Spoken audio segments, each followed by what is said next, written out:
Welcome to the Project with Sam and Lewis, the podcast with the mission to cover every project throughout pop culture and history. I'm Sam. And I'm Lewis. And on today's episode, we are talking about the first episode of Project Blue Earth SOS. Yeah, quite a big name. I know, a long one from 2006. It's an anime. And the title of the episode's even longer. Yes, it is. Yeah. Do you know what the title of the episode is? Let's get that up. I just had something about flying saucer invasion. It's got like two sentences as a title, which is really weird. Yeah. I was going to come back to that, but I hadn't written it down. So. Mysterious flying saucer invasion. Sky Knight takes off. Cool. Yeah, that's pretty apt actually as well. So yeah, but weird, right? Very strange. Yeah. But anyway, we'll get to that. We'll get to it. If you want to skip ahead, we'll have time codes in the episode description. Before we get into any other segments, how are you, Lewis? Yeah, not bad. Had a fairly stressful day at work, but work's just like that sometimes. Yeah. But apart from that, it's fine. Good. Life is life. We got the bus again, didn't we? We did. I got my booster jab today. You had your booster, so you're triple vax. If I only suddenly start getting woozy, oh no, that's probably why. Whoa. Or it's the aliens coming into. If you start barking at nothing, that'll be why. If I start turning into like a rainbow, like the girl in Runaways. Yes, which I only watched a couple of episodes of still. But, did you ever see her turn into a rainbow? Yeah, I think it was kind of some dark stuff was happening. She almost got assaulted and then, Get rainbowed. Yeah, get rainbowed. And she was in a project. She was in Project Almanac. Yeah, time travel one. Yeah. She was. Project Time Travel, yeah. Everything's connected to the project. Everything's connected. Before we get into the main topic, have you got any project news, Lewis? I do. So, as I've always done, I've Googled the word project to see what comes up. First one from NME. Channing Tatum, too traumatized to watch Marvel films after project failed. Wow, okay. Subheading, it was just too sad. He was famously going to be Gambit for about 10 years. Yes, exactly. Yeah. And after it fell off, he said that it's made him so sad he doesn't watch it. He said the studio really didn't want us to direct it. They wanted anybody but us, essentially because we had never directed anything. Oh, that's a very good reason, isn't it? Yeah. And he's just very, very sad. I mean, to be honest, I never really saw him as Gambit. I mean, I think he can do the accent because he's kind of vaguely southern, I think. I don't think he's from New Orleans though. He's not Cajun, is he? But I always thought he was too buff to be Gambit. Yeah, I thought it was Gambit as more of a kind of lithe, kind of smarmy guy. But one of the best casting was Hugh Jackman as Wolverine, and Wolverine's a tiny guy. Height wise, he's still huge. Yeah, but he could be overweight and it wouldn't be out of character. Whereas Hugh Jackman just got more and more shredded, to the point where he was dehydrated. Clearly, do you know what I mean? Channing Tatum said it was just too sad. It was like losing a friend because I was so ready to play him. It would be really weird if you prepare for a role for years and then it just never happens. Yeah, but you also maybe you should be realistic. If you're pitching stuff, maybe have some faith, but don't get into character kind of thing. Yeah, imagine if he went full method acting. He's wearing the costume around with the headband. But the thing is, with variants now, once Gambit's in the MCU, they could do a little cheeky. Quite like Channing Tatum. Yeah, so I think he's even quite if it's likable. Not Gambit, I'd like him to turn up as something. Yeah. I mean, even I don't know. I picture him more as a Colossus, you know. Yeah, he is a big guy. Big buff guy. Maybe he's not as tall as he seems. He's always next to Jonah Hill. So and anyone would look tall next to Jonah Hill. Cool. Yeah. Well, that's nice to have kind of some conclusion on that, because I think we already knew that really. But coming from the horse's mouth. Nice to hear that Channing Tatum is sad. Saddening Tatum. Channing Sadum. Channing Sadum. Yeah, that's right, and the other one I've got is The Adam Project, okay. Knives Out 2, and the biggest Netflix movies coming in 2022. Nice. Okay. Cool. So it links in because we've spoke about the Adam Project. I was thinking, I'm just going to go through this list. Okay. Cool. Give me a yay or a nay if Okay, you're going to watch it or looking forward to it. Proj yay and Proj nay. Let's do Proj yay or Proj nay. Original thing, wasn't it? Yeah. We're going to do. So we've got Texas Chainsaw Massacre. Proj nay, because I watched the trailer and it looks the same as the Halloween reboot. Cool. I'm also Prod nay. The Adam Project kind of have to be a Proj yay. It's got project in the title. Choose or Die, based on 80s video game culture. Proj may? Yeah, I'm probably Proj maybe. There we go. I'm probably Proj nay. Yeah, Senior Year, Rebel Wilson as a comedy in which a teenage cheerleader falls off a pyramid and into a coma. Proj nay. Also, Rebel Wilson playing a teenager. And wakes up 20 years later as a 37-year-old woman. Proj nay. Proj yay. Fucking hell. Day Shift, vampire movie with Jamie Foxx. Proj yay. Jamie Foxx, yeah. The one that I thought just for you. Enola Holmes 2. Proj yay. Yeah. I've been won over to Enola Holmes. And actually, Millie Bobby Brown was actually all right in it. So, yes. Yeah. The Grey Man, starring Ryan Gosling. It's a mix between The Born Identity and The Fugitive. I mean, I like Ryan Gosling. I guess Proj yay. I'll probably watch it if it gets decent. Guillermo del Toro's Pinocchio. I like him, but Guillermo del Toro. I'm gonna go Proj nay. I mean, it would be weird, but I'm not excited about it. No.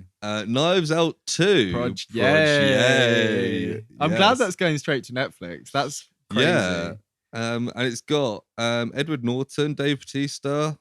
Is Daniel Craig still in it? Daniel Craig, he's still going to be the main character. Okay, that's good. It won't have Ana de Armas, I suspect. No, I mean, they might do like a cameo from spoiler alert, the guy who's the bad guy, like in prison or something. Do you know what I mean? Yeah. But Matilda. It's not really a spoiler if I didn't say it. Yeah. But Matilda. Is it a new one? Yeah, new one. I think the 90s one's good. It's good. I don't really. Yeah, no. Me Time, starring Kevin Hart and Mark Wahlberg. Proj nay. That's a Proj nay from me. No. Oh, Kevin Hart's okay, but Mark Wahlberg is not for me. The Mothership with Halle Berry.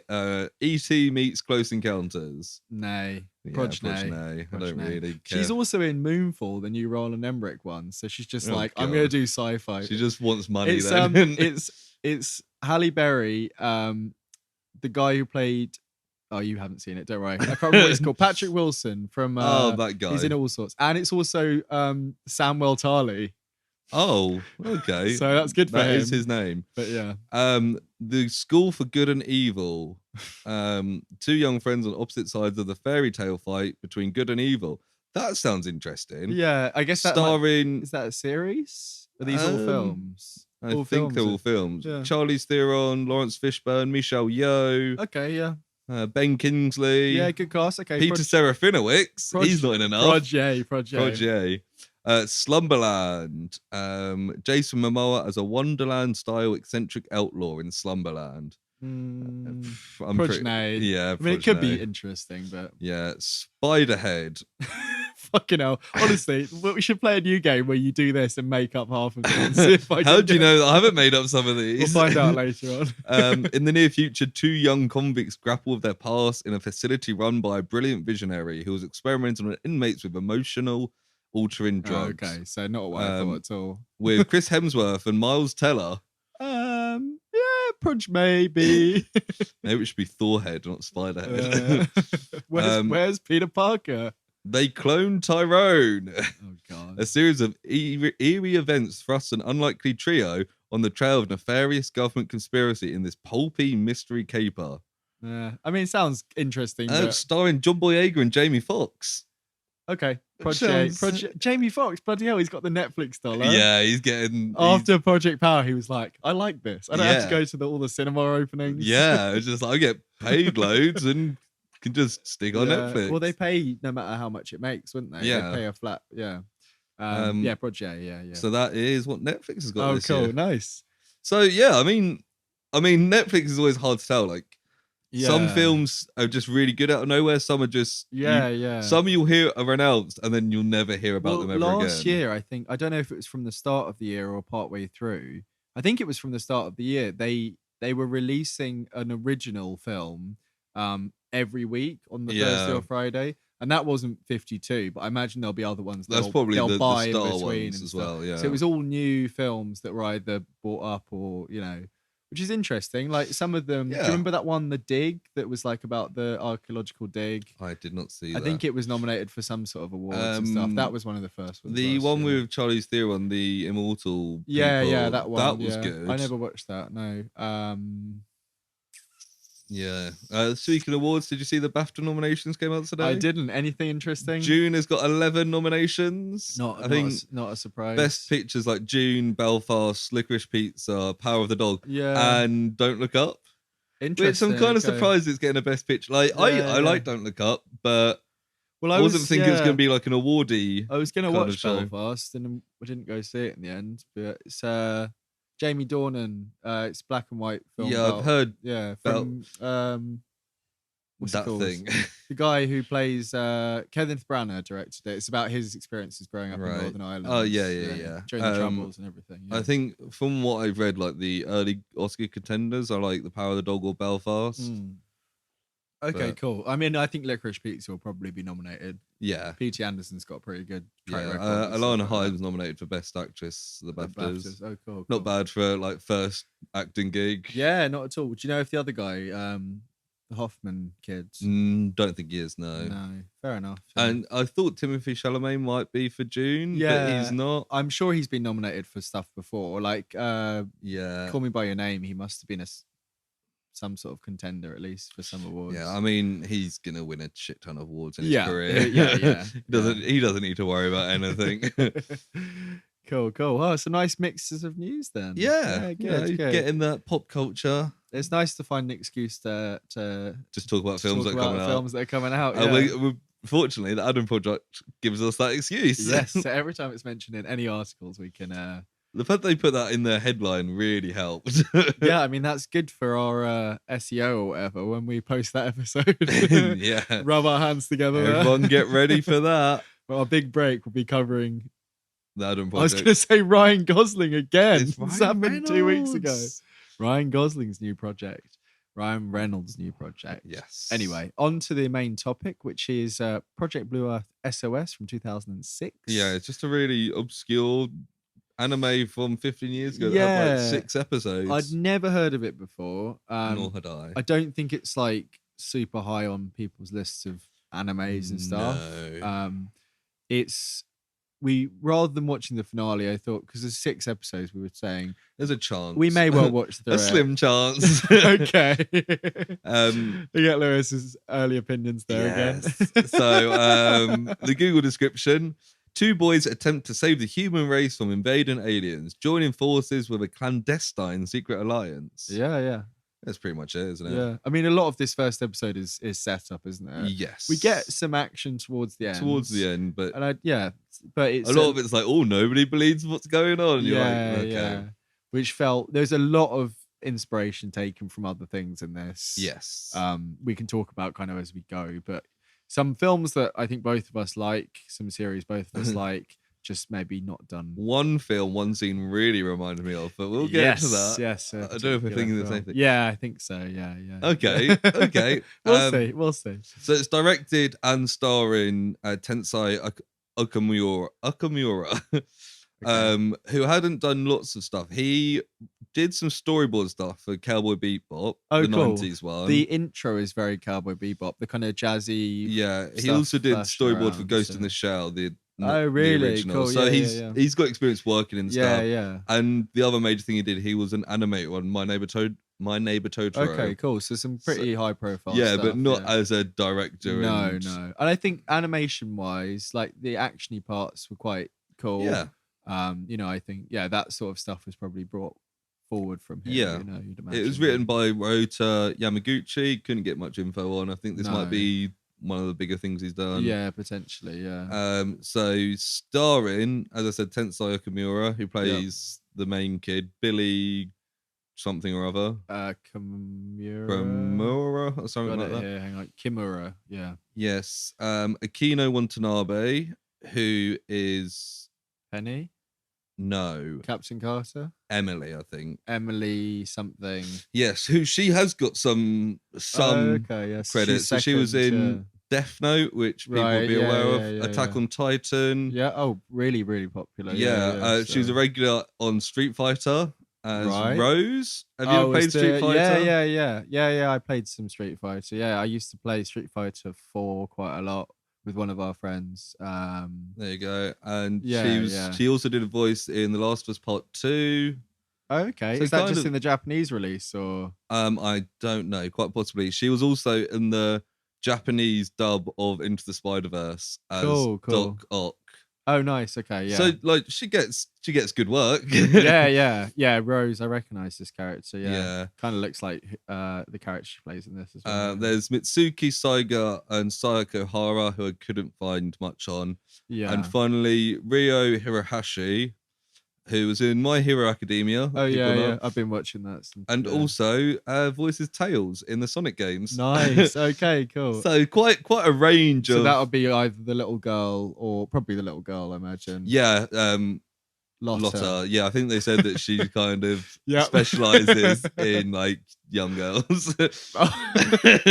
Not something voicing young not girls. Something that you normally want to hear in your Hollywood description. So yeah, that's kind of all the main people. Obviously, because they're Japanese, we're not as familiar with their work. Although you did watch it dubbed, didn't you? Yes. So there will be I didn't recognize the dub cast, but I thought we'll mention the original. because the original. Yeah, I watched it subbed again. But the fact they've been in some animes that I've heard of. Yeah, which says something. The world's biggest. I was gonna say world's smallest anime fan, but that just sounds like you're a really tiny little person. I'm really into anime, but I'm like 2 inches tall. I can't say I know much about anime. Every time someone's like, "Oh, I'm a really big fan of like this," I always think like part of my mind goes, "Oh, you're not that big," and I was. But it's like just not a joke. Yeah. So I haven't got obviously box office budget numbers can't come by for a 2006 TV show. It's not on Rotten Tomatoes, obviously. But do you want to have a guess at the IMDb score? I think I saw something in the 6s. 5.7. Wow. Okay. One of the lower ones we've I don't think dealt that's with. Yeah, well, I mean, we'll get to it as we go. I don't think that's super as fair. we mentioned a couple of weeks ago, Toast. Generally, TV shows get higher ratings. Yeah, I guess maybe. I mean, it's quite the tonally. It's more like a film or maybe even like a Western thing than like maybe what traditional anime. Yeah, like do you know what I mean? It's like the tone's fairly serious in overall. Yeah, it's still got like a retro futuristic setting, which is quite setting. anime. I just think like compared to something like My Hero Academia where it's a lot more cartoony and there's I mean anime's a big spectrum. I'm sure I'm being a bit closed-minded there, but maybe that's part of the reason why it didn't do as well. Mr. Closed-minded. Yeah, you know him. That's me. Don't account for anyone else's opinion but my own. Not even mine. No. Especially not mine. I'm just going to talk over you for the rest of it now to prove my point. But as the listeners will know, that's what usually happens. We'll put a little poll up and find out what they really think. Yeah. So we start before the intro.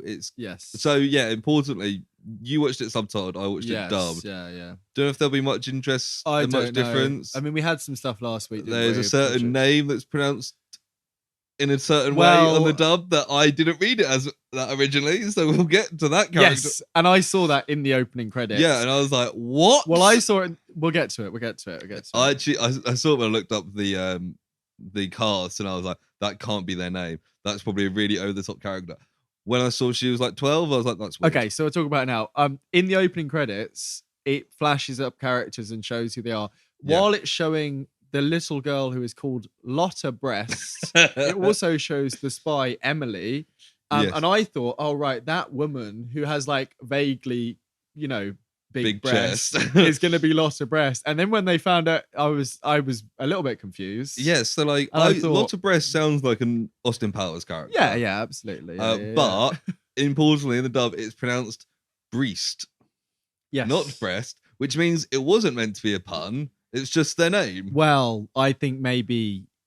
Yeah. It's also the two people with the surname Brest is like a middle-aged scientist guy and like a 12-year-old girl. Yeah. I mean, I think Lotta, it's got to be. Why would you call a 12-year-old girl Lotta Brest? Like, it's so weird. And then on the dubbing, they probably knew that that's what I mean. Weird. I think they probably changed it so like that. Brest. Yeah. Brest.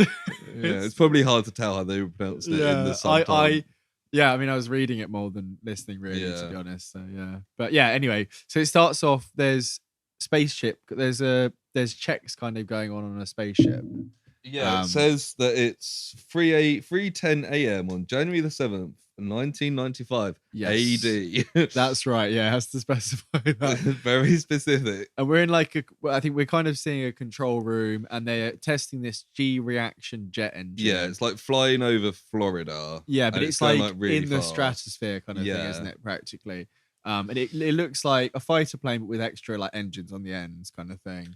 Yeah. And it's called Trickstar, the plane, isn't it? Yeah, and it said it's been going for like 8 minutes, which is like a new record or something. And they're talking about it's got the potential to circumnavigate the Earth in an hour. Right, okay. So like a super quick plane makes Concorde look like a snail. Yep. And then they're like, oh yeah. Yeah. And then the pilot, who's called James. Mentions there's an approaching aircraft that's not on their radars back at the control center. And it's following at the same, it's matching the speed. Yeah, and they're like, nobody can do that. This is the fastest plane in the world. Yeah. And then on Project Earth SOS. And he's like, oh, I'm going to outrun it kind of thing. He's a bit cocky. We don't really meet this character. I imagine we will later on. Spoilers.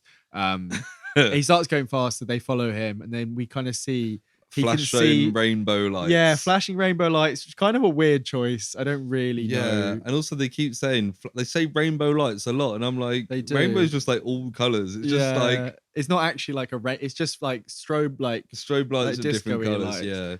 And then he says like, what does he can see a saucer. Yeah, and then he just like vanishes off the radar kind of thing. And then the cap who we find out is Captain Carter is kind of like an overweight general guy. Captain. He's like James, and then we get the jazzy anime intro. So like the intro goes through the characters, and with that thing, I was like, this really feels like a 90s like sitcom. With a jazzy music. Characters come up one by one, and it's showing a lot of the stuff. I think it's from the first episode. Yeah, it's like Billy. And did you see there's the ray gun thing, and it has question mark? Yes, the one guy. There's one character it has like their names. The one guy's just got a question mark where his name would be, and I'm like, ooh. See, I thought that was going to be Dr. Brest, but Dr. Brest is in the intro. Dr. Brest is in the intro. Oh, I wasn't really. I was also writing down, haha, there's a character called Lotta Brest. Sam, it's Lotta Brest. Don't be so mature.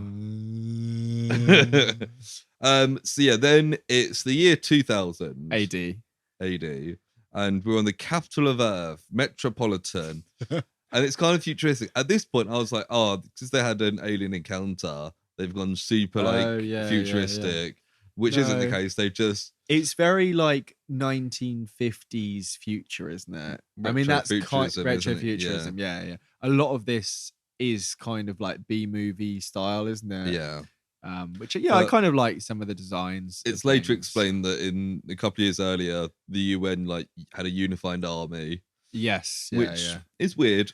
Yeah, because it wasn't based on an alien thing. Yeah. Because also, when the aliens are revealed, they're like, now we all have to unite. And it's like, but you already did unite. If the UN has a unified army, who are the army fighting against? Like terrorists. It's after 2001, man. No, this is 2000. Oh, shit. This is pre 9/11. Oh, God. Everyone knows no terrorists existed before 9/11. Well, before then, they were like Russians. In films. And then after that... And in real life. After 9/11, they were like, shit, we can't top this. Let's just make it political. Do cyber terrorism instead. Yeah. Anyway, this was released in 2006, so exactly. So post 9/11 world. But yeah, we're at this like unveiling of a new bullet train. That can go 311 miles per hour. It's the first commercial train powered by the G engine. Yeah, which is the same engine that was flying this plane that disappeared. We don't get much specifics on it, but it's like a green glow engine, isn't it? Yeah, it uses some. Yeah. Anyway, this train can get to New York in 90 minutes from wherever they are. I assume like Tokyo or something. Yeah, I don't know. A lot of this is set in America. Weirdly. Yeah, the Metropolitan's in Louisiana. Yeah, which is a really weird choice. Yeah, you see it on a map at one point. I'm like, that is so bizarre. Billy Kimura, who we meet soon, has a Japanese surname, so I imagine it's Japanese. Yeah, Kimura. Kimura. The other kid is from Massachusetts or something. Penny Carter, which is not a boy's name. Nope. but who am I to But judge? yeah, anyway, this kid arrives with like a jetpack, and everyone's like, oh, and we find out this is Billy who's worth $200 billion as like a 14-year-old, and he's the heir to some Kimura technology or whatever. Who's the one who's developing all the engines and stuff? So I've just got a note here saying Brest. See, I didn't think they were saying Brest, but again, it was in Japanese. Yeah, so, you know. We see Lotta He's there Brest. for the unveiling, and then this other kid appears with his dog. Yeah, dog's barking like this kid is Penny Carter. Yeah. And the dog's called Washington. Yes, and Penny and Billy kind of have an argument, and Penny's like, the train is dangerous. The dog is barking at it. That means it's dangerous. Yeah, and I don't know if the translation was kind of different, but he talks about G-power vehicles have been disappearing on their maiden voyages, and he's there to check up on it from some authority. He talks about rainbow light. Oh, no, wait. Yeah, no. I don't think then rainbow lights happen. Yes. Well, so they argue for a bit. Yeah, I mean, the whole time throughout this episode, they're like rivals because they're both smart kids. Yeah. We find out that Penny like graduated college, even though he's a little kid.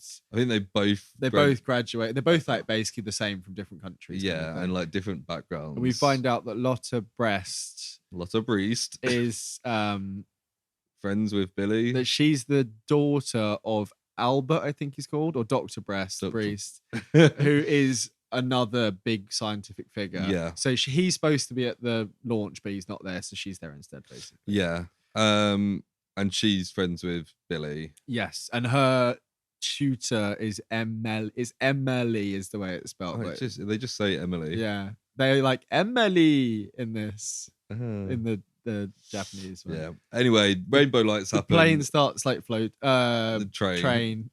Planes, trains, and automobiles starts floating up in the air, and then it disappears. And they're like, "What?" And Billy's like, "No." Penny's like, "I told you." Yeah. And there's a load of journalists there for the press opening thing. Yeah. And the Secret Service or whatever, the government people are like, "Oh, we need to confiscate all your film." Yeah, and they discover there's no radiation there at all. Right, which is weird. Yeah. And Penny takes one roll of like audio recording, just steals it from one of the things. And Penny also then is like, it must not be the G reaction engine. Yeah, that's because the train hadn't even started That's right. And they find out at some point that they're looking into Penny, and they find out as well that dogs reacted to the disappearances. Yes. Also at this point, so the like the Secret Service or whatever take the cameras from the journalists. One of the journalists has got a really strong Scottish accent. Oh, really? Out of nowhere. And I was like, why the hell is he so Scottish? That's weird, because we were talking about Project A last week. They should have had like a Scottish accent. They should have had a Scottish guy for that guy who's from a different... Everyone else has got like normal, like dubbed accents. Normal, yeah. Dubbed accents. You know how all dubbed accents are essentially the same. Well, American then. Yeah, but they've always got a bit of twinge to them. But anyway, this guy was Scottish, and then he never comes back. And I was like, it's really weird. They just got this one Scottish guy to say like one line, and then bye. We find out a bit of background. They're looking at newspapers of the disappearances. They find that Penny was telling the truth. There's been loads, and that dogs always bark before the disappearances. And then we hear that a submarine that was disappeared has reappeared in like a desert. No, it's the train that's reappeared in the desert. Oh, really? It looked like a submarine. I think it was a train. No, it's not the same one. I thought it was the train. No, it was one from a previous disappearance. Oh, okay. I'm pretty sure. It doesn't really matter. No. Yeah, Billy's researched Penny and realised they're basically the same person. Yeah.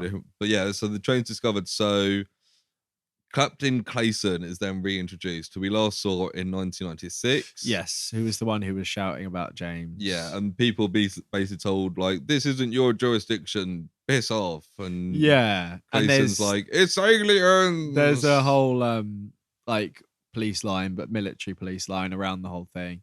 Billy like sneaks in and Penny's there already. Yeah, it's kind of like a whole like, oh, they hate each other, but they're so similar. Yeah, it's like very obvious by like the second or third episode they're just going to be friends. Yeah, and Penny's like, oh, it took you this long. And they have to they just make a run for it, and they just run past all the soldiers and just get in there. Like, oh, there's a ladder, isn't there, up to the top? There's a ladder. When Billy gets to the top, he pulls it up. Yeah, he's got like a little gadget watch that we don't really see much of, but it's just like, it might come up later in other episodes. He's a smart kid. And they jump in like a hatch. Yeah, this is why it makes me think I'm pretty sure it's a submarine because it's quite large. Yeah, but the train was big. Yeah, but I think that it probably is. I think it was a previous thing from so they're kind of walking along this place together, and it's like, oh, they're so similar. And then there's like they've got their torches on their watches. Well, one's got a watch, and then it burns out at the same time, and they're like, that's impossible. Yeah, and then there's like I thought it was like a ghost. Yeah, so it's like a young girl about their age. Yeah, but it's very like grey and almost looks glowing. a bit like a ring ghost kind of thing, like black hair. Yeah. Like a ring. Yeah. I was like, what's a Ringu ghost? Ringu Star. I thought of the film Rango. I was like, that's no, I think it's called Ringu, but yeah. So weird ghost person, and she speaks in riddles. Yeah, the only thing I picked up was that at the end of the millennium, a trumpet will sound. Well, I wrote down because they talk about it a bit later, and it is at the end of the millennium, a silver trumpet will sound out. When the comet plunges into the ocean, the reign of the infobel will begin.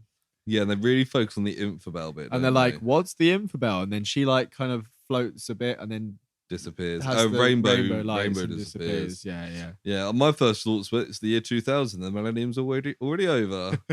Well, it happened at the end of the millennium. Yes. So what was the silver trumpet? We don't know. I don't know. Maybe we'll find out. She comes back later on and says some more riddles, and I was just like, I think she says the same thing, but yeah, I'd already lost interest. And then as she disappears, the soldiers like burst in and they grab them, kind of thing. Yeah, and they get arrested. Well, they get arrested. They get taken to like a hut or like a tent. And Captain Clayton is like arguing with somebody, like, we need to get rid of the G power. And I think at this point his son is James, but we never get confirmation. We never know. I think he's just like he was like a mentor, or he's just like in love with James. Maybe. But the kids also mentioned to the secret police that they had a Geiger counter. There's no radiation. And they tell them about the ghost woman, the ghost girl. And they just get thrown off. But then they overhear Clayson talking about James disappearing. And he's like mocked for thinking it's aliens and gets thrown out. Yes, that's right. Then Billy and Penny sneak out and go find him. Yeah. And then he mentions about invisible invaders that have been preparing for 5 years. Yes. So he's convinced. He's kind of like the conspiracy nut almost, but he's not like super nutty. He's quite like normal. Yeah, he's just been discredited. He's kind of like Bryan Cranston in Godzilla. Yeah, I was thinking there's some. Like he's a really brilliant scientist who got fucked up by a weird event, and it's like he's right. It's just that it's a really weird event. Yeah, and they have a bit of a conversation in the car, and Billy's like, "We need to catch the saucer." Yeah, because the captain's told him about James and stuff, and they're like, "Oh, it must." And there's lots of like. Probably because it's for kids, lots of like sciencey stuff in here that's just almost pseudoscience, but they're like, because they're like genius kids, it's like, oh, we'll do this and this makes sense because of the quantum flux type stuff, and it happens quite a lot. And I'm just like, I not to derail too much, like the train. Apparently this is an adaptation of a novel. Did you know that? Yeah, I did see that. Yeah. By science fiction illustrator Shigeru Komatsuzaki. Written between 1948 and 1941. Yeah. Cool. Well, it's kind of when alien fiction sci-fi. Yeah, it makes sense if it's 40s and 50s, doesn't it? Yeah, but that's my one bit of trivia gone. I just opened up the thing to check one of the character names, and I was like, oh. Yeah. So when they're in this car driving, Emily and Lotta Brest are also in the car for some reason. It's their car, I think, because she's got to drive. Okay. Because it's the same car that has like the secrets later. The secret car. The car's having a secret affair with Dr. Brest. Dr. Brest and the secret car. They decide they're going to lure the aliens out with a G-powered passenger plane, basically, don't they? Yes. That's kind of where they get. I was like, Billy and Penny are kind of friends.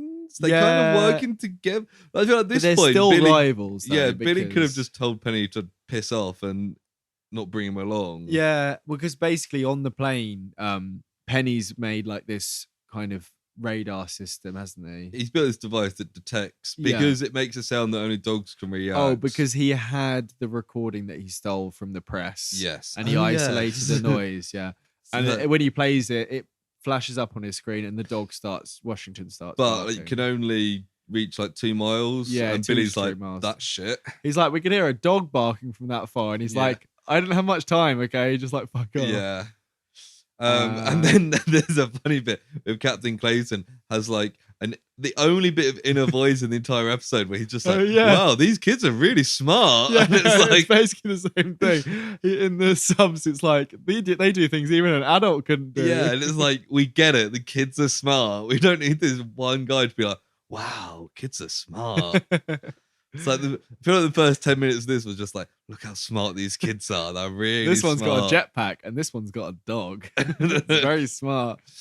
And then there's like a noise in the toilet and the two girls, Emily and Lotta, they've snuck on. It's very, I don't know. I think of Archer. It always happens in Archer. But dogs like barking and they're like aliens, but it's just Lotta and Emily. Yes. And then an alarm goes off and we're like, oh, it's that. But it's just because they've taken off at this point. Yeah. It's just the military because they're flying in like a restricted zone. And they're like, you can't fly here. You need to get down. And then the actual alien alarm goes off. Yeah. And they see some rainbow lights and it's like, oh. And then like one military plane is shot down by this laser. It's like a kind of ray gun, isn't it? That does like circles, like circles like around the laser. Like, yes, that's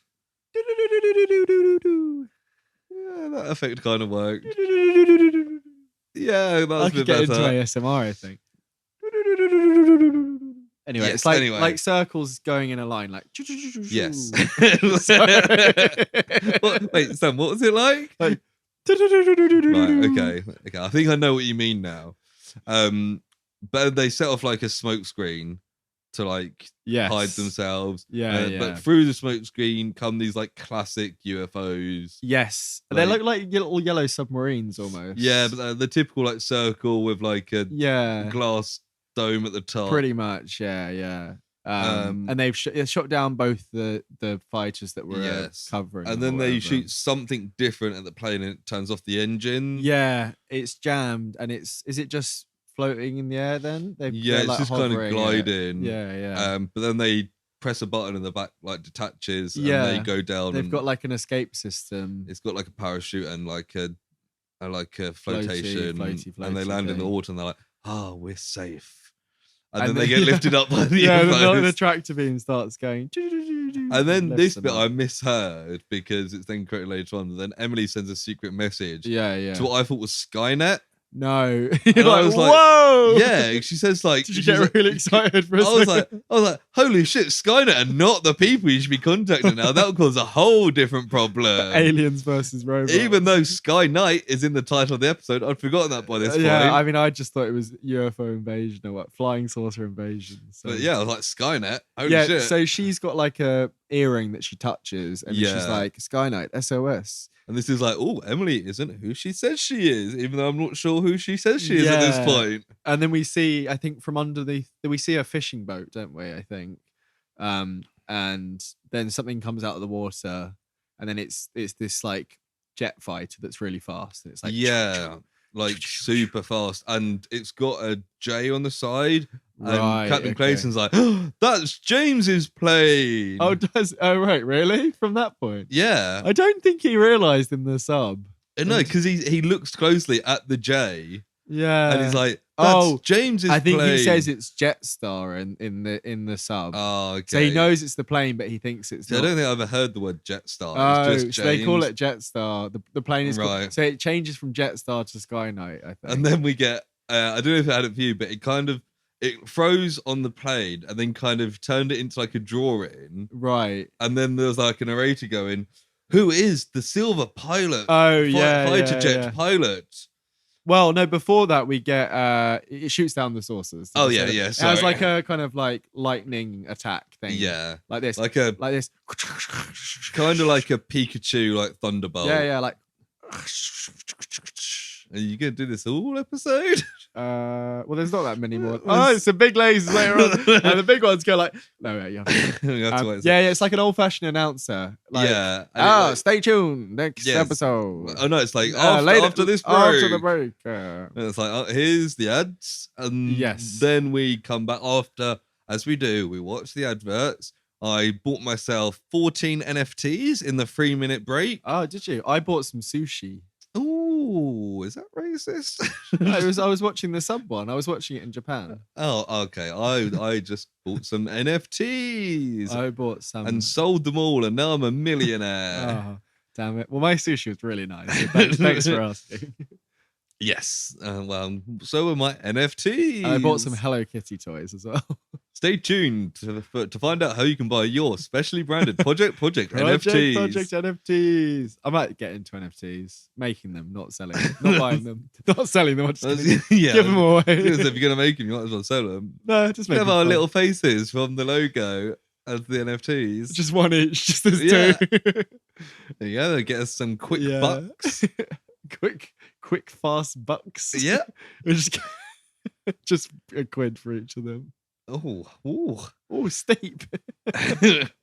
Anyway, then there's a UN meeting. Yes, so we're back from the break. And we're back. And there's like a hearing, and Captain Clayton is trying to warn everyone that it's aliens, and obviously they don't believe him. They're like, aliens? What are you, in this loony? Economy? No, and it's like really kind of annoying because later on we find out that some people did know, and it's like, she just lied to my face. God, you can't trust the government. You can't trust, especially the UN. Yeah, what have the UN ever done for me? Hashtag UN. Hashtag you stink.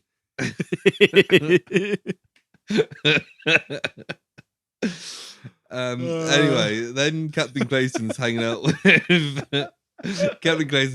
Penny. Yeah. And he's like, they want to keep hanging out with kids, you know? Yeah, as you do. He's like, he's got disciplinary action against them. Yeah, he's like, they're trying to keep this quiet. And Penny pulls out like on the table all these like little microphones. He's like, they wiretapped my room. There were 6 of them. Because, you know, Penny's a really smart kid. I don't know if you noticed. Yeah, he just knows where to get all these taps. Yeah, he just taps on the wires and sees. Then they pop out, those little bugs pop out. So they go to a museum. Yeah, it's like Captain Clayton's like, I need to show you something, and then it's just like an old plane museum. But yeah, it's like the Smithsonian, whatever, aerospace, and he shows him this replica of what is called Jetstar or whatever in my which is basically Skyknight, but like an older version of it, like a prototype for Skyknight. Yeah, this is where they mentioned in 98 all the military was unified under the UN, which is a really random like plot point. Yeah. Very strange. One looks like the Skynet plane. You know, it's got Arnie's face on the front. Yeah, the Terminator, little red eyes. They realise they're being followed, don't they? Yes, so he's like, you go that way, I go that way. It made me laugh that Captain Clayton sent Penny up the stairs and he took the lift. And they just start running. It's really funny. Yeah. And there's like two shady guys you see in the distance running. Yeah. And then Penny's about to like ambush them upstairs. She's got Washington the dog with her. And a broom or a mop or whatever. Yeah. And then he jumps out and it's Lotta and Emily. They weren't following them. They just also happened to be there. Yeah. See, this was confusing for a second because I was like, well, we saw someone else following. Why it was definitely like two men. And then we see the men later. They've just lost them. Yeah. But yeah, and then they figure out that she's called Lotta Brest, and then they laugh because it's a funny name. They're like, oh, like Dr. Albert Brest, the famous porn star. They find out he's his daughter, and it turns out that Captain Clayton's not allowed contact with Dr. Brest, and I was like, wow. I thought there was weird phrasing. Like, not allowed near those breasts. Not allowed within 500 miles of a breast. Of one breast, not the other one. Yeah. Then they all go to see Billy. Yes, and Billy's built like a massive, like 200-story version. They should have called him Bill T. What even is that joke? Bill T? Because he built something. Oh, Bill T. Oh god, the standard of jokes has really dropped. I mean, I feel like we're making more jokes this episode than normal. Yeah, and our jokes are still better than this episode. Oh wow, yeah, okay. I thought you'd quite like this, but yeah. So yeah, it's like a 200-story version of Penny's little alien detector. It's very like, I've made a bigger, better one. Yeah, and Penny's like, you copied me, and he's like, no, I didn't. This one's bigger. And Penny's like, you just took me here to see this. Like, I could have seen it from like it's massive. You could have seen it's literally like a skyscraper. Yeah, with a huge satellite dish on the top. It's like what 100 foot wide or something. Massive. And the thing is, as well, it's pretty pointless because I don't think it's even functional by the time the aliens... It is functional. Yeah, but like everyone knows by that point anyway, so it's pretty pointless. They watched like a film from '96. Yeah, but it's like really old. It's like as if it's 1950s. Yeah, and it's footage. like 4 years ago. Yeah, and no, carry on. And yeah, it's about like their research in like Skynet. No, it's the lightning weapon that goes. Yeah, and Dr. Brest is there in the video, and they're like, oh, look, it's the Brest, the Breastmeister himself, Breast Boy, and. Then we see very quickly, short scene. The followers are lasered into a rainbow. Yeah, they're outside and they're like, oh, dag, no, we lost them. They're like they're waiting outside. Oh, I think they're looking. Yeah, they're trailing them still, like kind of. Yeah. And then like some stranger comes up in like a long coat, and they turn around, and then he like pulls out two like ray guns, and he's like, yeah. Oh wait, what was it? I can't even remember. The ray guns. But yeah, and then they just get vaporized, and they're just they like turn dead. to rainbow and vaporize, and there's like a burn outline it's of them. pretty like intense. Like I guess with the other ones, the rainbow is them being transported somewhere. Yeah. So maybe these guys will turn out to be alive, but it's weird that they're like the outline of their bodies was burned into the grass. Though. And this is the question mark man from the opening, isn't it? Oh, is it? Yeah, it is. Yeah, I didn't see him until later on in the episode. In the opening, he has two razor guns. Razor guns. Shave this. That's shit. Ow! Like razor. Oh, I'm getting shot by razors. Yeah. And then so they all drive to the Brest mansion. Brest town. Come on. To meet. I was going to make a joke about the Playboy guy, and I couldn't remember his name. Hugh Hefner. The Brest Boy Mansion. The Brest Boy Mansion. And they're being followed. They're in like this pink like convertible with the reefer. And then like two black cars pull up. One pulls up behind, one's like to the side. They're like, oh, it's a bit close. And in the car is the question mark guy. That's why I first spotted him. Yes, it's the next scene. Yeah, it could have been a different guy. Same guy. Maybe. But anyway. And they start like ramming the main character's car into the side. Start ramming each other. They start ramming the Brest car. The breasts are getting rammed all over the place from both sides. Oh, this would be funnier if it wasn't a 12-year-old girl. No, the car. Why have they called a 12-year-old Lotta Brest? Well, maybe we get a fast forward at some point, and she does have a lot of breasts. Oh god! I'm not saying that's good, but I'm just saying that might be. But then, the car's trying to run them off the road. Yeah, the one behind them, they put smoke screen. Well, Emily, the spy, presses the button, presses buttons. And she's a spy? We're like, oh, she's a spy. Because she gets gadgets, smoke screen out the back. And the car drives off a cliff. And then there's like drills, and they're getting drilled on the side. Yeah, and they're like, oh, we've got away. And then a helicopter like picks them up. Yeah. And they're like, oh, we didn't get away. And then like a sniper or whatever, or like a gun, like shoots the cable out. It's like a guy on a motorbike. And then this is pretty cool. I like he gets off the motorbike and like has a rocket launcher. He shoots out. I thought it was a shotgun, wasn't it? It blows up the helicopter. I'm pretty sure he's standing on it while he's riding and just shotguns the helicopter out of the sky. Or maybe like a grenade launcher then. That's a long way to launch a grenade. Oh. A rocket launcher, I reckon. I'm pretty sure. And what sound does the rocket launcher make, Sam? But it makes this noise. Because it's a shotgun. Yeah, I've really. If it was a rocket launcher, it'd be like this. I don't think that's the sound a rocket launcher makes. This is so quiet. It's got a silencer on it. Oh yes. Okay, like this. Common rocket.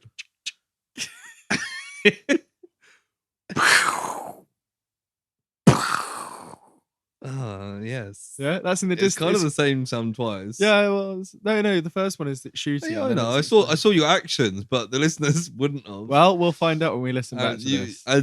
Sam's been miming all these actions whilst he says them. Oh, of course, you have to. Otherwise. And then there's basically this cool guy who looks like a pilot. Yeah. Looks like he might have a letter J on his side of his plane kind of thing. Oh, do you know what? Did you not realise that? He's wearing like an old-fashioned pilot's outfit. Oh, no. Anyway, he drives off into the sunset, never to be seen again. And then they see smoke coming up from the distance. And they're like, that's from my father's house. That's the Brest Boy Mansion. The Brest Boy Mansion. And they get there and the house is burning down. Yes. And she's like, my dad's died. And we're like, okay. Probably not. Well, I mean... He's in the intro. You stupid girl. You should have watched the intro to your own show. And then the ghost girl's there again. Yeah, and I've just written more weird riddle. I've just got none can escape the judgment of the infidel. The infidel. Sounds so much like infidel. Yes, which... Is it back to like the terrorist thing? Yeah, but infidel will be that they are... not practicing the religion, and we the earthlings. So they're infidels. I don't know. She disappears, and they're all like, "But we didn't see the rainbow this time, did we?" They just like they get distracted, and she's just gone. I think. Oh yeah! Imagine there's like an alien in front of you talking in riddles, and you get distracted. Then the fishermen. There's a fisherman and they've got fish locating radar that's broken. The detector does some detecting. Yes, around this point, yeah. Then basically we see something rising up from the sea. Fuck off, big UFO. Yes, and this is when we find out at the end of the millennium, a silver trumpet will sound out. When the comet plunges into the ocean, the reign of the infidel will begin. And the kids are like, "Oh, comet was the name of the plane that plunged into the ocean that we were on." That means that she knew what was happening.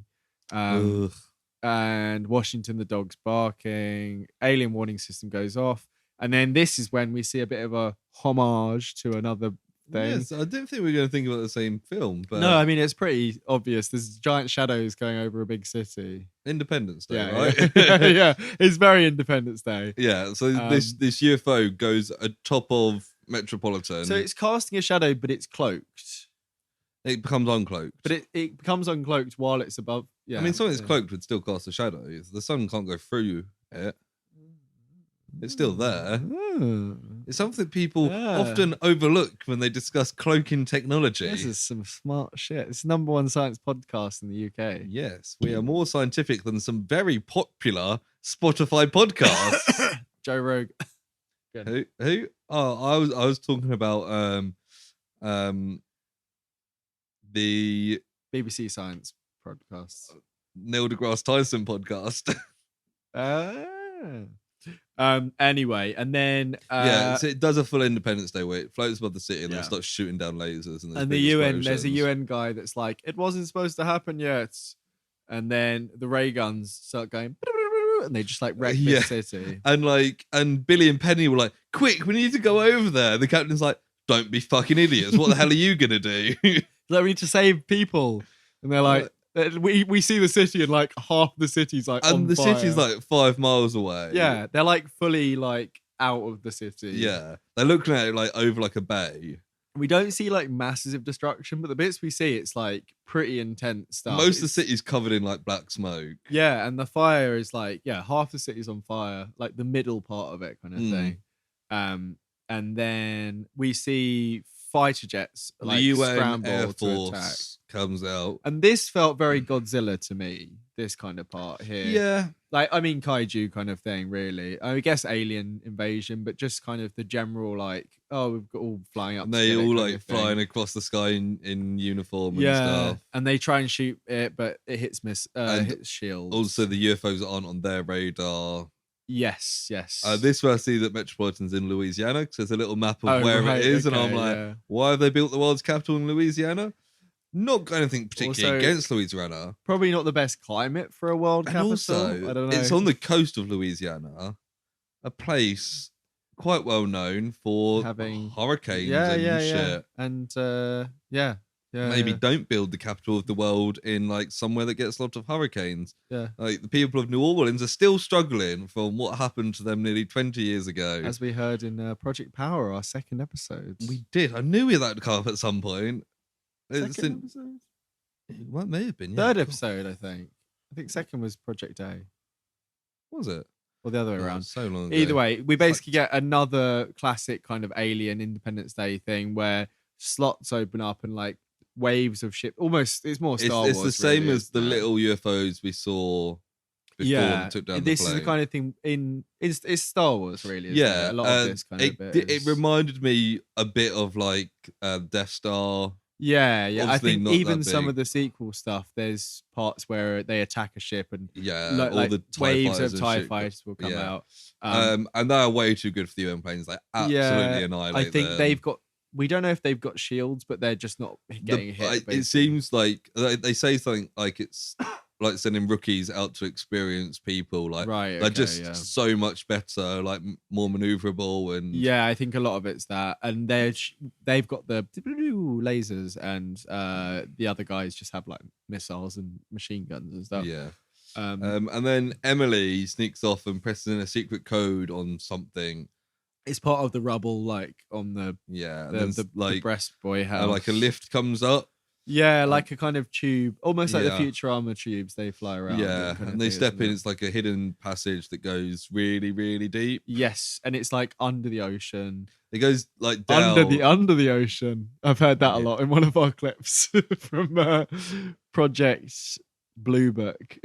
Ah, yes, the Marinara. Under the ocean, the Marinara trench. That's the clip. You know, I've told people, people in real life have messaged me, and they've been like, "Oh, Lewis, like, have you got a podcast? We found this clip," and it's always that clip. Under the ocean. Yes, I've listened to that a lot because of the different editing. But it's the Labyrinth Alliance. Unfortunately, not starring David Bowie. That would have changed it quite a bit if he suddenly turned up. Dr. Brest is played by David Bowie. Yeah, why not? It's Earth Defense, basically, isn't it? Yeah, it's a top secret, and it's directed by Dr. Brest to defend the Earth. And Emily was the spy protector kind of person, like a bodyguard. She's like one of the top agents in Labyrinth. Yeah. But her main focus is to protect a lot of Brest. Isn't it all of ours, you know? Oh, God. Dr. Brest is fine. Yeah. He's a fine Brest. And this is what I found out it's called Sky Knight, not Skynet. Right. Okay. And that is I was reading Air all Force. these names. So yeah. Sky Knight and Skynet sound kind of similar. Yeah. I mean, yeah.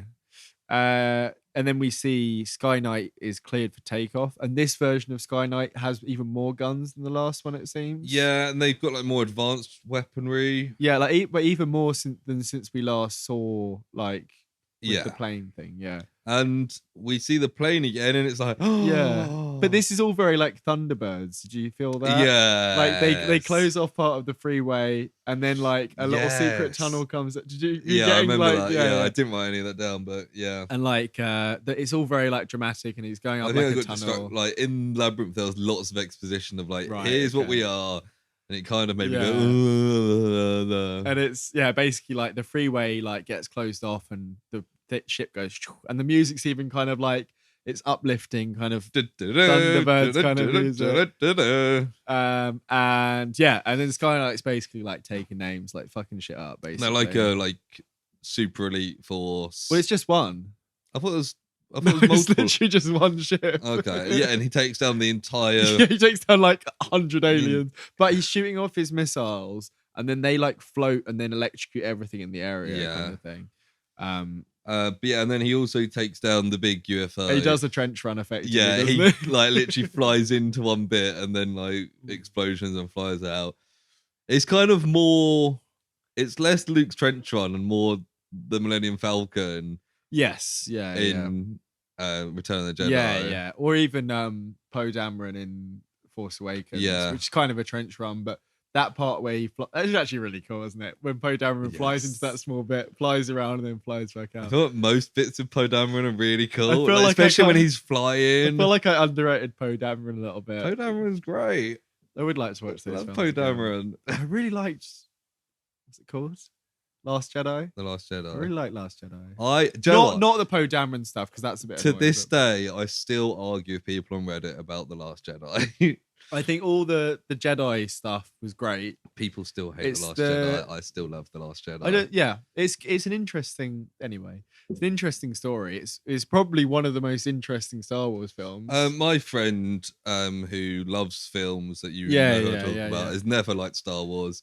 And he really enjoyed The Last Jedi. Well, the thing is, like, Rian Johnson is a good director. Yes. And he's a good Knives Out is very good. Yeah, and it was refreshing, and they should have let people carry on with the way they wanted to do. And I've always felt like the problem with The Rise of Skywalker is that they just read through everyone's complaints about The Last Jedi and tried to fix them. Like, why can't Han Solo come back?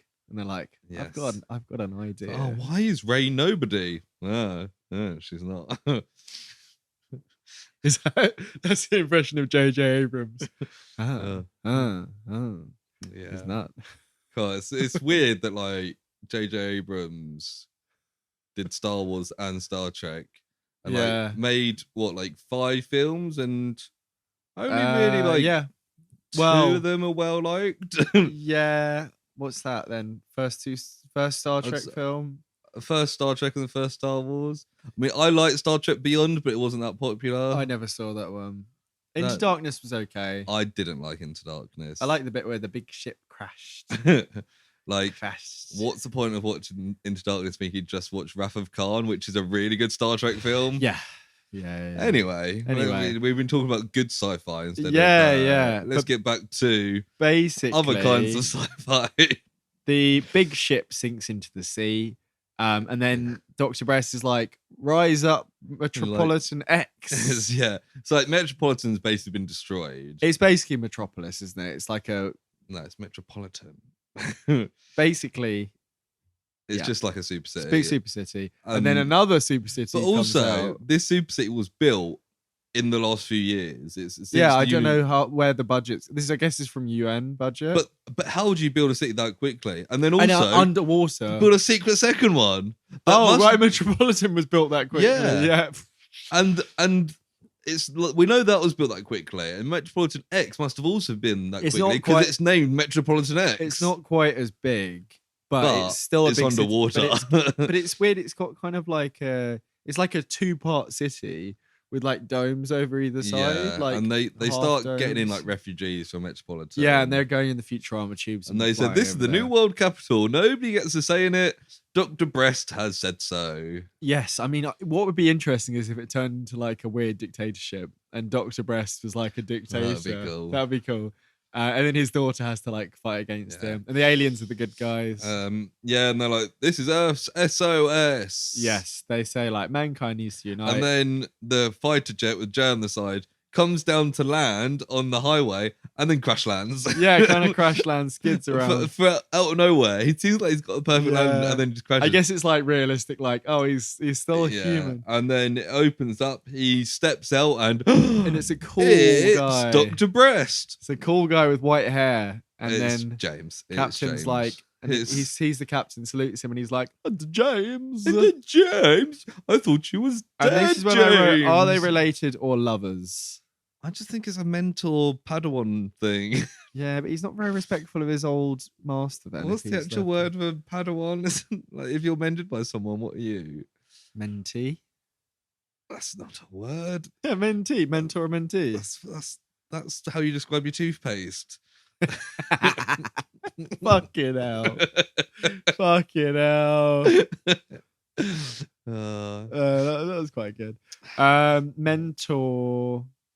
Trainee? Yeah, I guess. Apprentice? Yeah, I like that. I mean, apprentice. Oh, Padawan. And then we get like an anime credit song. Like, they always have like the chill one that's got like female vocals in the credits. And then I turned it off just as the last bit started, and I was like, wait, that was something. Right. So got it back up, and it was like, at the end, it's like the characters themselves describing next week's episode. It's like the Zeta Project where they have the little credits thing, but they're like, we're here for the next episode. And it's like it was like lots of talking, and I was like, fucking hell. Yeah, like, I didn't want it, but Lotta Brest is like, here's what's happened to us next week, and it's like, how do you know what happens to you? I mean, there's a lot like what is it, Demon Slayer? I watched the first season of that on Netflix. Very, very good actually. It's a hot take there. One of the most popular anime series of the modern day. Wow. But they do a similar thing at the end where they're like, we learned lessons this week. And it's like kind of like kid-friendly part of the end. Right. It's basically the Zeta Project joke thing. And there's a preview. It seems like there's like tentacles on an island. I didn't pay attention to the preview, to be honest, at that point. Which is funny because you messaged me and said, make sure you stay for the end credits. Yeah. Because you didn't.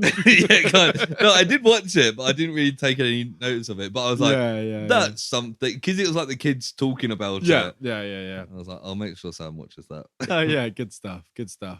Yeah. So, what did you think overall, Lewis? You know what? I didn't really care for it. I don't know if that. No, I don't know if that it came across. Yeah, it came across. Like, I kind of like.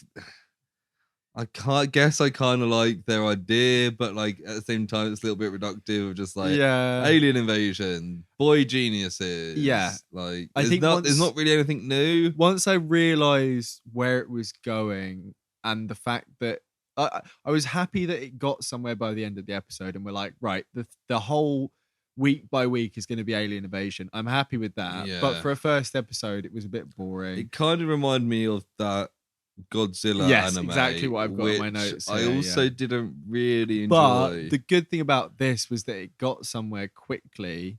Yeah. Which is I think Godzilla anime took half a season to do anything, it did, other than Science Mumbo And the Jumbo. fact this has only got 6 episodes, I think, it could go somewhere, it could not. And I quite liked, the kind of 1950s designs of stuff, like you say, retro futuristic. Yeah. Characters were all pretty unlikable. I quite liked James, the cool guy. Because he's barely in it. Yeah. And he's basically Maverick in Top Gun. Yeah. Captain Clayton was all right, but the kids were all annoying. It's just annoying. Lotta Brest was annoying. Yeah, Emily the spy. Emily didn't really do much except be like, kind of cool. I'm a secret spy. Yeah. But yeah, I mean, like, I think for an anime, I think it was pretty tame. Like the other options that we were floating, one of them was like Battle High School or something, and I'm like, that would probably be more insane. So maybe we'll do another anime in a couple of weeks' time. Although we don't want to get overloaded. No, I was going to say we'll spread them out maybe in a month or two. Yeah, we'll see. I mean, if people like us covering this, especially if you want Lewis to watch something he doesn't like, we can come back to this again soon. We're gonna start getting that, aren't we? People just being like, or maybe like just the fact that we had loads of really good jokes in this episode might make people. But like, if people do want us to watch it, I guess we can watch it. Yeah, I think because although part of me likes doing the final episode or highest rated episode, I think it just also leaves a bit confused, like Project MC Squared. Yeah, I think for something like that, where it's like I never want to watch all of that. For this, because we didn't know what it was going to be like. If it was decent, I didn't want to watch the finale and be like, oh, it's kind of a shame. I get that. Although I think I probably enjoyed Project MC Squared more than this. And also watching really? Okay. I found this really boring. Yeah. Like, I mean, it was slow. Like, for a 45-minute episode, I checked how long into the episode I was in. Like, yeah, to be fair, when it did like the next time on, or like, I was like, oh, yes. It's the end. Yeah, me too. I was like, wow, that was quite like not quick, but like, and nothing happened in that first. Like some of the action stuff, like, is quite cool. Like the bit with the motorbike, when all the bits of aliens. Then also, like, the alien bit, the final alien bit is cool because it's just Independence Day. Yeah, I think Independence Day. I think that it could well be that every episode is similar, like investigation and then aliens. I wouldn't be surprised if the next few episodes were a bit tamer because the aliens have come now and they know.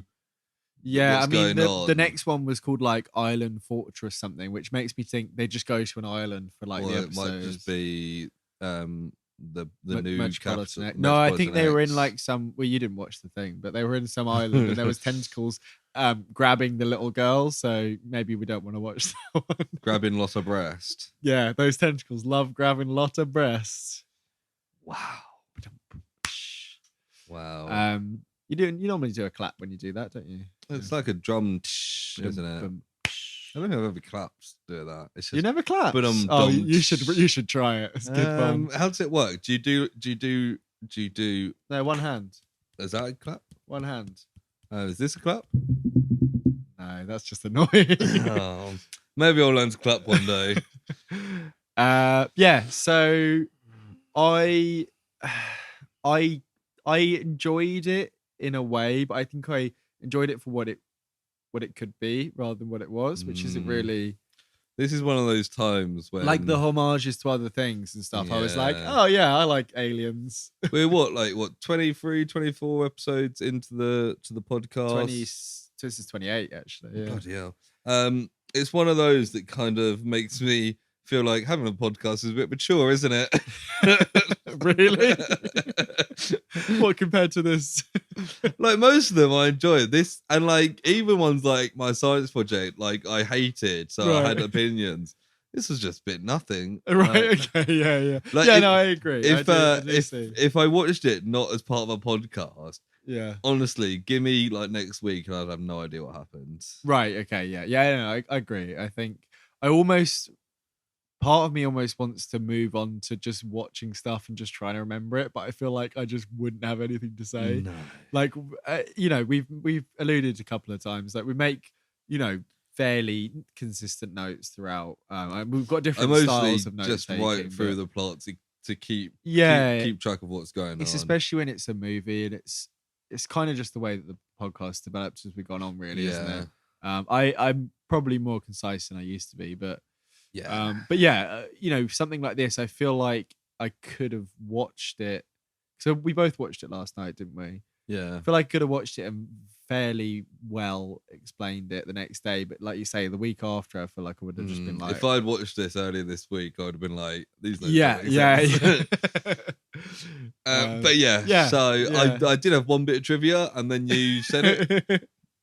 I kind of didn't want to look up too much, just in case we end up I looked it up on the IMDb and couldn't find any, and I looked up the episode on IMDb, couldn't find any. It's kind of not a surprise because it is like a mid-2000s, not big when Japanese it's a anime. Small anime. It's I say small, it's big budget, but it's just not popular. Yeah, really. It's not like some of the stuff we mentioned, like Cowboy Bebop, Ghost in the Shell. Pretty indie, I think. Pretty underground. Wow, pretty cool. We are pretty much hipsters in the anime world. Yes, I don't know why I did that noise. Nice sound I thought. Sorry, I feel sorry for listeners' ears. I'm really sorry. But yeah, do you want to do some ratings for this? Sure. Well, you can do one and I'll do the other one. But yeah, I'm going to give it a 5. Yeah. I nearly gave it a 4. Yeah, I could hear that in your F. But I thought there's enough ideas there that the show, like, if we watch more, it might be... I think the episode, I'd agree, is a 5. I think the show could even be as high as a 7 if it went somewhere. Yeah, but I also don't have much high hopes for it. No, I'd agree. And I think I say that. I mean, if this all happened in a 20-minute episode and there was 10 20-minute episodes, I'd be way more like, okay, cool. Like, this could go somewhere. There were 6 20-minute episodes. Yeah, even more. There's a 10 out of 10. I kind of was leaning towards a 4, but I don't want the fact that I got a bit bored. No. I mean, it may just been that I was tired. As I mentioned last week with Project A Part 2, I was absolutely knackered when I watched that, and I was kind of finding it hard to concentrate. But I could appreciate, both the work that went into it. I'm not saying that there wasn't hundreds of animators probably working on this, but it was the pacing, and I've got less patience for a TV show that's slow. Yeah, I also think I'm just not a massive anime guy, and like we've got friends who are into anime. You're not that massive at all, are you? Yeah, and like people have been like, oh try this one though, or try this one. I mean, it was in terms of the anime that I've watched, it wasn't up there, and I can see why it's not a popular one. So like, even Demon Slayer that I mentioned, first episode is like pretty chocker of like stuff happening. Yeah. And there'll be episodes like episode 12 out of 20 might be like a training episode, and it's like a bit more boring, but like generally pacing is more. Other like cartoons you watched, I preferred Project Nim. I much preferred Devilman. Zeta. Yes. I don't know why I always call things. I mean, Nim because they got Project in the title. Yeah, at one point we're just gonna be like, what was that fucking robot one? Yeah, Project Zeta, I preferred. The Zeta Project. Devilman, I much preferred. Yes, but it's annoying that Devilman's called Devilman and not Project Devilman. So I know, we can only watch one episode of it. Watch all of it. Yeah, I mean, there's at least 2 more anime series on here. Yeah, and we can always watch more Project Zeta. Yes, we can do. We could also rewatch Project Nim if you fancied it, even though that was really sad. I'm good, to be honest, but never say never. Yes. We can revisit it if there's another ape that they train. So should we move on? Else? So we're both giving it 5. So that's all good. Trivia, we haven't got anything. All good. We'll move on to personal projects. We spoke very briefly about this on the bus, didn't we? Both haven't really been watching much since. No, I've been busy. I've been a lot of. Also, we recorded less than a week ago. And also, as I've mentioned, I kind of been trying to listen to more music than watch stuff this week. So I realized last year I didn't. So when I've been at home just chilling, I've just put music on. Yeah. And you got through your 1960 playlist. You said on to 1961. Very good. A whole year of music gone. I know. It was quite fun. But yeah, the one thing that we have both watched, we did talk about a bit last night after we watched it, was Boba Fett with that absolutely batshit episode that came out. Insane. Again, the same as I did last episode. I was only about 10 minutes in. We'll spoil it from here on out, but there's quite a lot of Luke, which is mostly much better deep faking than. So much better than Mandalorian. I think there's a couple of bits later when he's in the hut, and I think it's probably lighting. It's not as good, but most of it was like it looked amazing. Really good. And like it was the fact we saw so much of it. And I listened back to the last episode of this podcast where I was like, oh, you know what they'll do? They won't show it until Mandalorian 3. And it's like straight out the gate. So much. So that's why I was like, so we get Luke, Grogu, Cobb Vanth, Ahsoka, fucking Cad Bane. Yeah. R2-D2 is a worthy mention. Obviously, Din Djarin. When we saw the little radar up, I was like to Amy, I was like, that's R2-D2. At first, I was like, my first instinct was that it was a different droid. So I was like, surely it's not R2. Yeah. And then those, have we seen them before? The weird walkers that are building the thing? No. They looked very like Clone Wars, didn't they? Yeah, they did. Yeah. And obviously building the school that's burnt down by the sequel trilogy. And we see that same kind of dome shape, don't we? Although I don't think it's the same buildings, it's smaller. Yeah, I think it's like one of the same kind of things. Yeah, and also like all the like Grogu's training was just brilliant. Seeing him like flip and jump. And it's like reverse of Luke's training, isn't it, almost? Because he runs around with him with his backpack and everything. Yeah. And he's doing the flips to show him and stuff. And Luke and Ahsoka together. Just, you said, I really hope in the Ahsoka series they show like a flashback of them first meeting. Right, yeah. That would be because we don't know, do we? No, we saw them both in The Mandalorian, but in separate episodes. Yeah, we didn't know they knew each other at all. Yeah. And then Ahsoka's like, because we don't. I mean, you know, when did she disappear? Oh, she disappeared she got pulled through in Rebels. There was a time thing, wasn't there? Yeah, but she kind of then came back out at the same time. Yeah, when she came out later on, didn't she? No, I think it was the same. Oh, okay. They kind of jumped in and left. Oh, okay, cool. But yeah, is there a gap in her timeline? Yeah, kind of. So from like the fall of the Jedi to the Mandalorian, to Rebels. Oh yeah. Because Rebels obviously set close to the original trilogy. But Rebels is pre-New Hope, is it? Just pre-New Hope. And then obviously the next time we see her from Rebels is the Mandalorian. So we don't know what she was doing during the original trilogy. Like her young adult life, effectively. Isn't it? But yeah, when Luke talks about Grogu's training and she's like, "Oh, you're just like your dad," I was like, "Oh my god."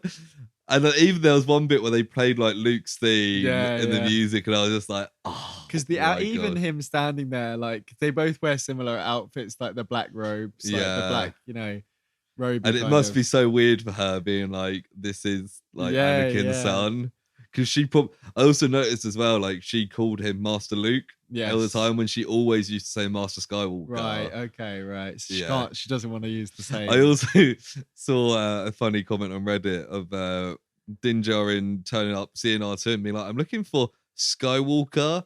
And it's great that Din Djarin is the one person in the universe that knows nothing about Star Wars. He's just clueless about the entire Star Wars universe. He's got no there's no weight to that name. Like, what's a Jedi? Who's Skywalker? It was sad that he was like, he's up on that hill, but if you got, I knew that they were going to be like, you're going to ruin his training if you, and it makes sense. And the cliffhanger with that, with like, you can either have fucking Yoda's lightsaber or like this shit chainmail, but obviously there's history and family connect. I think that's a test. I don't think Luke's genuinely giving an ultimatum there.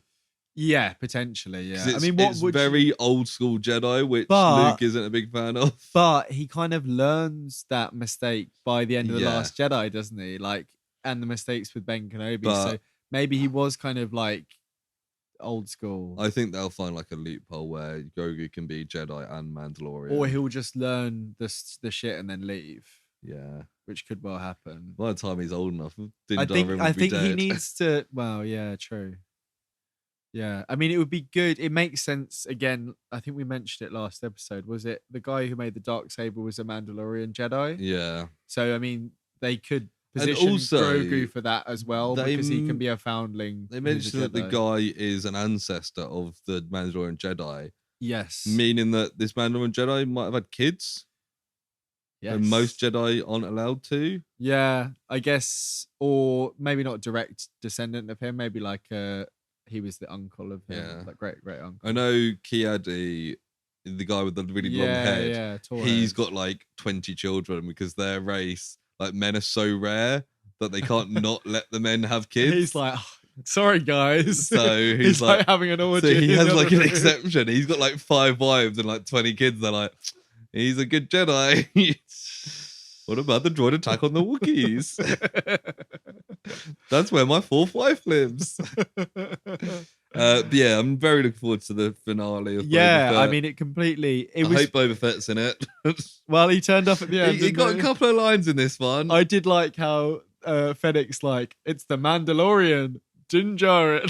I'm like, well, it would have had almost more impact if that was the first time we saw him. Do you know what I mean? I feel like that was the original plan, to be like, we're going to say the name of his program in his introduction, but instead like we've got. But yeah, the Cad Bane stuff at the end was fantastic. Oh yeah, because even I've watched when like you see him in the distance looking down with the hat. Did you know? I immediately was like, is that fucking Cad Bane? Are they putting Cad Bane in this? Like, are you fucking kidding me? It keeps going back to him. After so much has gone in this episode as well. Just seeing him walk in the distance with his iconic cat. When you see him from really far away, I was like, I don't know who it is. But the title of the episode was like, a stranger comes in from the desert or something. Yeah. So I was like, right, this is something. And the fact it was so drawn out and the tension was very high. It was all like Old West. And he sounds exact. They might have the same voice actor. He sounds exact. And like even like his mannerisms. I'd watched I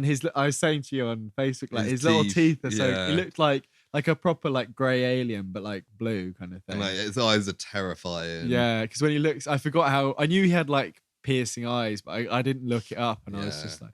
Fortunately, I mentioned last week that I'd watched Attack of the Clones. I'm doing a Star Wars rewatch. Yeah, I was going to watch some like key Clone Wars episodes before I watch Revenge of the Sith. Because I'm definitely watching some Cad Bane episodes. I'd watch because he comes in end of first season and he's quite prominent in the start of the second season. Yeah, he comes and goes a lot.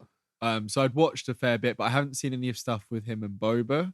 And I know they've got a bit of a history. I'll have to rewatch that. But as far as I remember, it's like Boba's a kid and tries to kill Mace Windu because Mace Windu killed Jango Fett. Yeah. And then Cad Bane kind of gets involved and kind of work together and then fall out. Kind of like a mentor in a little briefly. And Cad Bane tries to do the same with Ezra, the main character in Rebels. Oh, it's Cad Bane in Rebels as well. He tries to be a mentor and Ezra nearly joins him at one point. Wow. See, I didn't watch season 3 or 4 of Rebels, the last one. It might be in there, yeah. So like, Cad Bane's just in fucking everything at this point. Well, it's Dave, and I sent you that article that was like, in 2017, Dave Filoni's like, I almost had Cad Bane, Jewel, Jango, Boba Fett. I'm like, well, fucking. When it came up at the end, directed by Dave Filoni, I was like, yeah, of course it was. Like, obviously. It was like an Ahsoka and fucking.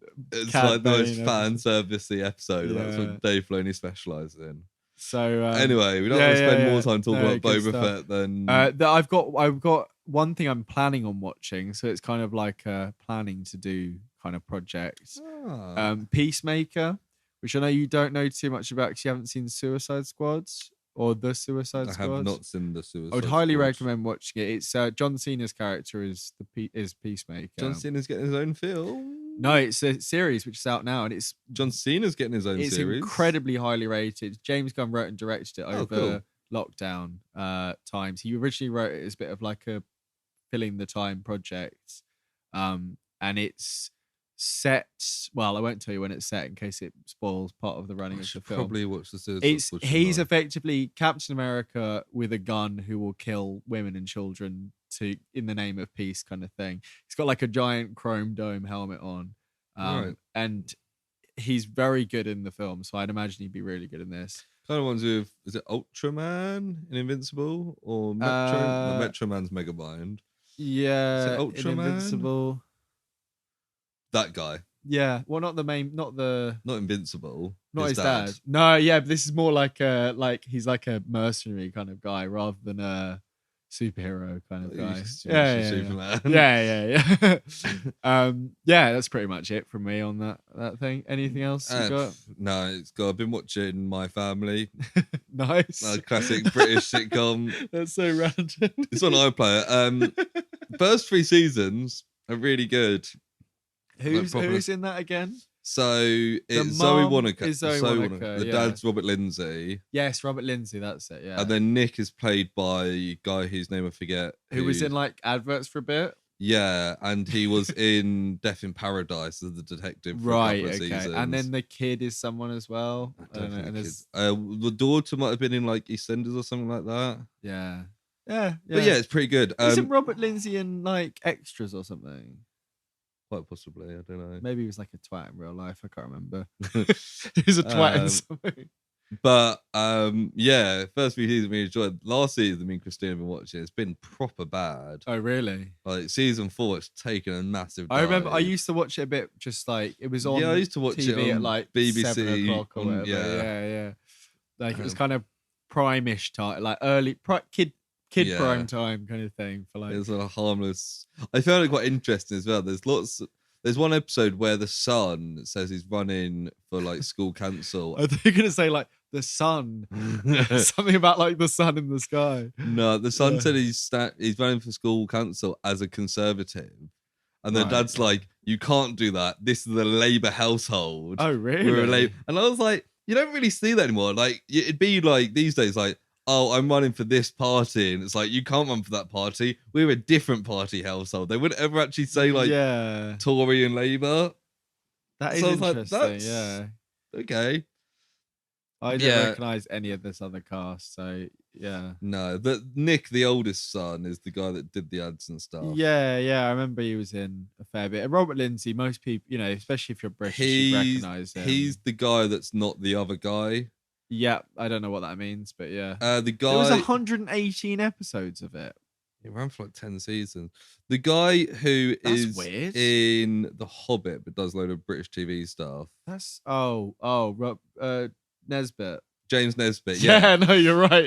Robert Lindsay is not James Nesbitt. Okay, this is a bit of a mystery here about my family. So on your family or the TV show? About the TV show My Family. The top cast, the Robert Lindsay on IMDb is listed as 118 episodes, whereas Zoe Wanamaker is only 116. She must have missed a couple of episodes. I do think he's the main character. And then everyone else is down from then 115, 94. So they must have had at least one episode where it's just him. At least two episodes where it's just him. Well, no, other people might have missed different episodes. Yeah. But I think we watched an episode that didn't have Zoe Wanamaker in it. They once refused to film one script because it was so bad. Well, it doesn't surprise me the way it's going. Let's see how many episodes there were. Didn't you say 118? That's how many he was in. Oh, sure there's. Oh, I have to count them up. No, go on Wikipedia. Oh yeah, you can go to the bottom. It does that. 120. Yes, you're right. So they all missed a few. Yeah. The last one, second last one is called Susan for a Bruisin'. Cool. But yeah, anyway, it's a old school British sitcom. Yeah. I say old school, mid 2000s. Yeah, I mean the last thing I probably watched like that was watched a bit of Black Books on Netflix. I rewatched Spaced again recently. Oh, Spaced is still great. Again, that episode where they go to the club and so good. It's what's the guy's name? Who's just dancing? Yeah, I can't remember what he's called. Northern Irish guy. Yeah, he's called Wheels in it. Wheels. Yeah, and there's like any sound, he's just like. And there's the bit at the end where he's like still pumping. He's just trying to cross the road. It's the crossing, and he's like, ooh, ah, ooh. Yeah, you know, he's in Shaun of the Dead, one of the zombies. As Wheels. Yeah, with the outfit on. Yeah. But yeah, I think that is that. Yeah, I was just gonna say I watched that episode while we were locked down. Like last year, and I think we both watched it within short, and we were just like, I just want to go out so bad. I want to go to a club. I want to dance. I still haven't been to a club. I'm sure you've been to. I think you might have gone on a work night out at some point. I haven't been out properly. I have been to a club. We'll go to a club tomorrow night then, yeah. Sure. But yeah, you were saying, Lewis. I think that's personal projects. That is personal projects. So, yeah, kind of to wrap things up, we'll thank you very much for listening to this episode and all the other ones that you've listened to. Yes, thank you all. If you enjoyed... Especially you. John. No. I was going to say Dave Filoni. Thank you, Dave Reverse. I'm John Favreau. Yes, that's what I meant. If you enjoyed this episode in particular, you are very welcome and encouraged to share it with your friends and family. Yes. Even if it's just a share on Facebook or Twitter or something. Yeah, as we said last week, we are all over everything. The socials, as we'll mention them. We're like butter on bread. Butter on a rye. Lewis, reviews. Yeah, reviews do quite a lot to promote the show. So you can review it on like any of your listening platforms, including Spotify. Yeah. It's quite easy. Especially Spotify. Yeah, and you don't even need to write anything. You literally just press the button, give 5 stars. In-app, as they say on all these things. And it could take you like 2 seconds, so do us a favour. And you can also write something like quite cutting and horrible, but as long as you give us 5 stars. Yeah. And it'll be guaranteed that we'll read it out. And Joe what? if you say something funny, it'll make me laugh. so I don't care. If you say something funny, it'll make me laugh. Yeah. If you really, really take the piss out of us, do it. Yeah, if you write something worthwhile, maybe we'll read it out this time. We'll start a new segment. As part of our best of 2022, we'll read out the best insults we received this year. Yeah, like a hate mail kind of situation. Yeah, like who Proj hate. No, everything all the ideas are just proj the word. I mean, we could just write have Project Hate Mail. Yeah. But I feel like the Hate Project. But yeah, give us a review anyway. Give us 5 stars. Yeah, thanking you. Give us a review. If you want to send us anything that's not a review, you can reach us at the projectpod@gmail.com. All the other socials are in the link tree in the episode description. You can search the Project on most social medias. We are either the Project or the Project Pods. Sorry to be so inconsistent, but it's just the way that usernames work. And Twitter, for some reason, don't let you have a long username. So we're called something different there. But if you search the Project or Project Podcast or even just Project Podcast, sometimes we will come up. Or you can usually find us by searching like the episode that we've discussed. Yeah, especially YouTube seems to actually be on our side, which is quite rare. On our side. I still yet to upload the latest onto YouTube, so hopefully by the time you listen to this, the previous one will be on there as well. I mean, it will be. I wonder if YouTube would kick off Joni Mitchell to let us have a bigger platform. You know what? I think we should test it by being really anti-vax. I don't really want to do that. I literally got my booster today. I have to delete all the episodes that mention it. What if we just go really, really pro Joni Mitchell? I was gonna say that's good. I was gonna say, what if we fake like some side effects of your vaccine, but yours is better. Just go really the way. Like Joni Mitchell's great. Yeah, I don't know enough about her, but you know, most of these people don't know about vaccines either. Yeah, so. And all the stuff I've heard of Joni Mitchell, I'm like, that's a great song. I've actually heard that if you listen to Joni Mitchell, become really attractive and cool. Yeah, we listened to a Joni Mitchell song by accident before. We actually did as well. How strange. She was in the credits of an episode of Always Sunny. That was supposed to be in my personal project. Oh, yeah, there you go. Oh, it's true. Next week. I watched it, yeah. Everyone, listen to the Project and then stick on your favourite Joni Mitchell song. Mine is the parking lot one. Put up a parking lot. Oh yeah, no, I was gonna say the same one, but I also can't remember what it's called because I'm a big Joni Mitchell fan. Paradise, put a parking lot. Yes, I also like Chelsea Morning. Yeah, yes. I like. She's Chelsea. One of those people where like I recognise all those songs but couldn't name them. Oh yeah, look, she looks like an old woman now, as you said before recording. Yeah. Well, why she is like 78. Is she Native American? No, she's Canadian. Oh, she shouldn't be wearing those things in her hair. Anyway, there's a picture of Jimi Hendrix. I thought she looks different in that picture. But go Joni, the Joni Mitchell project. Yeah. Right, I think you've heard enough from us tonight. So thank you very much again for listening. And please do let us know if you've got any suggestions for episodes. We'd love to hear them. Feedback, especially about Project Blue Earth SOS. Sounds like you're making that up. Yeah, I know. I just ran with that and it turned out to be the right thing. Yeah. If you want to hear more from this particular series, please put Lewis into his misery and make him watch more episodes. Yeah. Thank you very much for listening. Been a pleasure. Good night. See you next week. Goodbye. Bye. Woof woof. Where did you come from? Where did you go? Where did you come from? Cotton Eye Joe. Did you know the band that sang that was Swedish? Huh, did not. Yeah.